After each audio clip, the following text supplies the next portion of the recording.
I'm Dr. Ruth Holland Scott, and I'm here today at the Black Caucus Convention with the Curry Brothers Publishing Company. And my latest book has been published called Raising Confident Children. I have spent 10 years in education, a decade as an elected official, and a decade in doing all kinds of other things, including teaching education in elementary, secondary schools, and also in college. I've had a lot of opportunities to interact with people around the world, actually, in terms of dealing with children and trying to help people figure out how to best encourage their children and support them to grow up to be confident citizens and to enjoy being able to just be alive and be able to participate in all the opportunities that are available to them and to others in the world. My husband and I have often talked about the fact that it's so interesting that when children first go to into education, they have this really wonderful, bright, happy faces on them. But it seems that after a few years, sometimes for some of them, and sometimes after the first day, their eyes begin to dull. And so one of the poems that I have in the book is the one that I wrote myself, which sort of introduces that thought. I looked into the eyes of my children when they were young and found truth and excitement about each day. I looked into the eyes of young men and women, including my grown children, and found clouded sight and disappointment concerning their futures.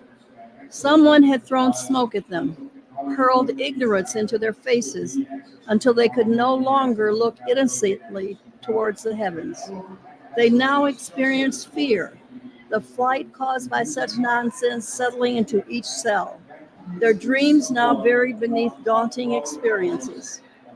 We pray that strokes of confidence one day will clear the doubt away, sweep the rooms of their minds with brushes of truth and inspiration, confirming that they are indeed of eternal worth and imbued with infinite possibility. And so I've been involved in a lot of projects around my community and my home and my church, trying to encourage children. One of the reasons why this is true is that my own parents back in Albion, Michigan, were very much a part of the village that was raising children in Albion, Michigan. They did a lot of work in encouraging children, even though their circumstances might have been daunting, and they lived in situations where they couldn't go to college or they didn't think they could go to college.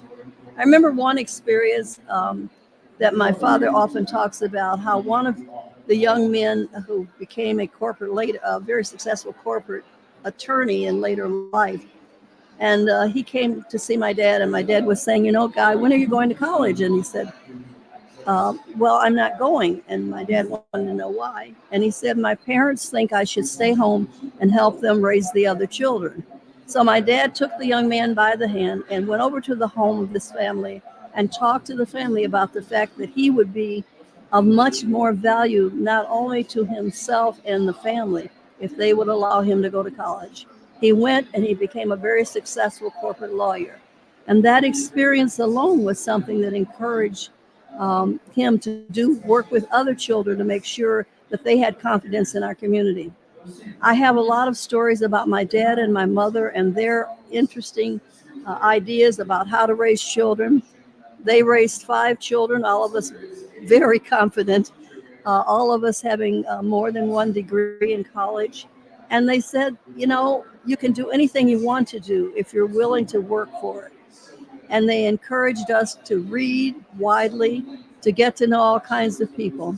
And they gave us information that helped us understand how to deal with the ups and downs of the world.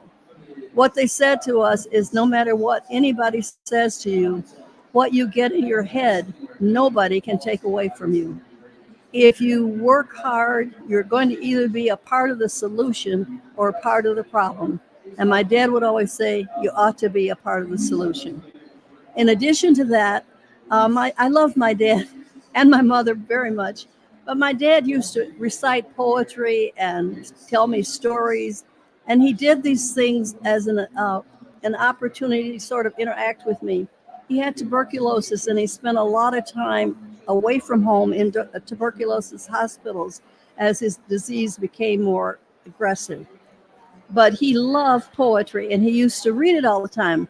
And I said to him one time, Dad, why do you read so much poetry, and why do you memorize so much?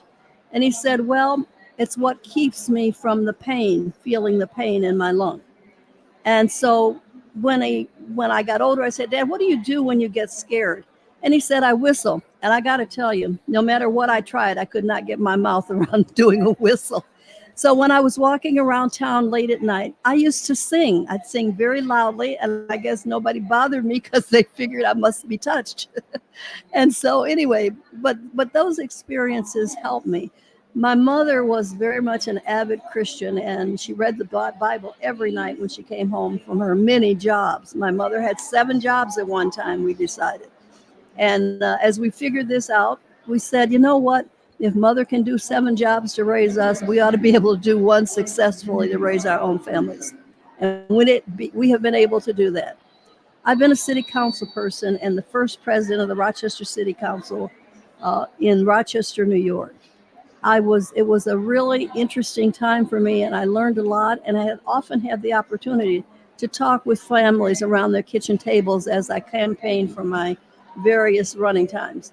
I ran 3 times, and at the end of the 3rd time, I decided that it was time for me to do something else. And I was thinking about leaving the council, even though I had been very successful, but I met Ann Richards, who became the governor of Texas, at an event I went to, and Ann said to me, I understand you're on city council. And I said, yes. And she said, how long have you been there? And I said, 11 years. And she said, it's time to get out and do something else. And so that confirmed in me the idea that I really did need to find something else to do. And so I established a business trying to help people with effective organizations.